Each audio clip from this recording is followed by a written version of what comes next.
Hi friends, ಎಲ್ಲರಿಗೂ ನಮಸ್ಕಾರ. ತುಳಸಿ food ವ್ಲಾಗ್ಸ್ಗೆ ಸ್ವಾಗತ. ಇವತ್ತಿನ ವಿಡಿಯೋನಲ್ಲಿ ಕಾಲಿಫ್ಲವರ್ ಗ್ರೇವಿ ಹೇಗೆ ಮಾಡೋದು ಅಂತ ತೋರಿಸ್ಕೊಡ್ತೀನಿ, ಬನ್ನಿ. ಮೊದಲಿಗೆ ಎಣ್ಣೆ ಹಾಕ್ತಾ ಇದ್ದೀನಿ, 1/4 ಸ್ಪೂನು ಜೀರಿಗೆ ಹಾಕ್ತಾ ಇದ್ದೀನಿ. ಈಗ ಎಲೆ ಹಾಕ್ತಾ ಇದ್ದೀನಿ, ಒಂದು ಚಿಕ್ಕ ಪೀಸು ಚಕ್ಕೆ ಹಾಕ್ತಾ ಇದ್ದೀನಿ, ಲವಂಗ 3, ಏಲಕ್ಕಿ 2, ಒಂದು ಅರ್ಧ ಸ್ಪೂನಷ್ಟು ಕಾಳು ಮೆಣಸು ಹಾಕ್ತಾ ಇದ್ದೀನಿ, 5 ಟೊಮೊಟೊ ಹಾಕ್ತಾ ಇದ್ದೀನಿ. ಟೊಮೊಟೊ ಮೆತ್ತಗಾಗೋವರೆಗೂ ಚೆನ್ನಾಗಿ ಫ್ರೈ ಮಾಡ್ಕೋಬೇಕು. ಹಾಕ್ತಾ ಇದ್ದೀನಿ, ಟೊಮೊಟೊ ಸ್ವಲ್ಪ ಮೆತ್ತಗಾಗಿದೆ. 1 ಸ್ಪೂನಷ್ಟು ಬಿಳಿ ಎಳ್ಳನ್ನ ಹಾಕ್ತಾ ಇದ್ದೀನಿ, ಗೋಡಂಬಿ ಹಾಕ್ತಾ ಇದ್ದೀನಿ, ಕಲ್ಲಂಗಡಿ ಹಣ್ಣಿನ ಬೀಜ ಹಾಕ್ತಾ ಇದ್ದೀನಿ. ಅದನ್ನು ಮಿಕ್ಸ್ ಮಾಡ್ಕೋಬೇಕು.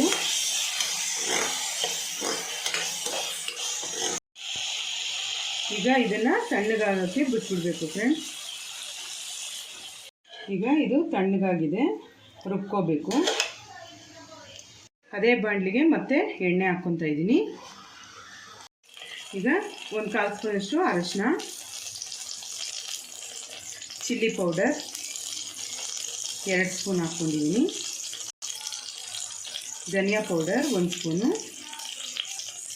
ಜೀರಿಗೆ ಪುಡಿ 1/4 ಸ್ಪೂನಷ್ಟು ಹಾಕ್ತಾಯಿದ್ದೀನಿ, ಗರಂ ಮಸಾಲ ಒಂದು ಅರ್ಧ ಸ್ಪೂನಷ್ಟು ಹಾಕ್ತಾಯಿದ್ದೀನಿ, ಕಸೂರಿ ಮೇಥಿ ಸ್ವಲ್ಪ,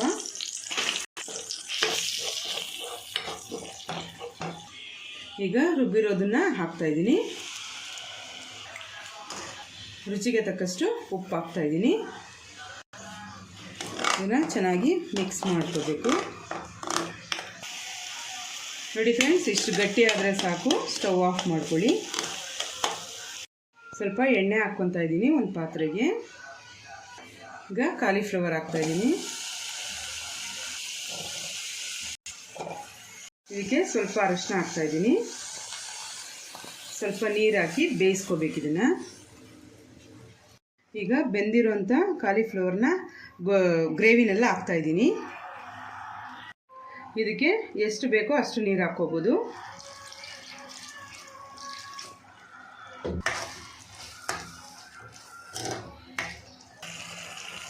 ನೋಡಿ ಫ್ರೆಂಡ್ಸ್, ಚೆನ್ನಾಗಿ ಕುದೀತಾ ಇದೆ.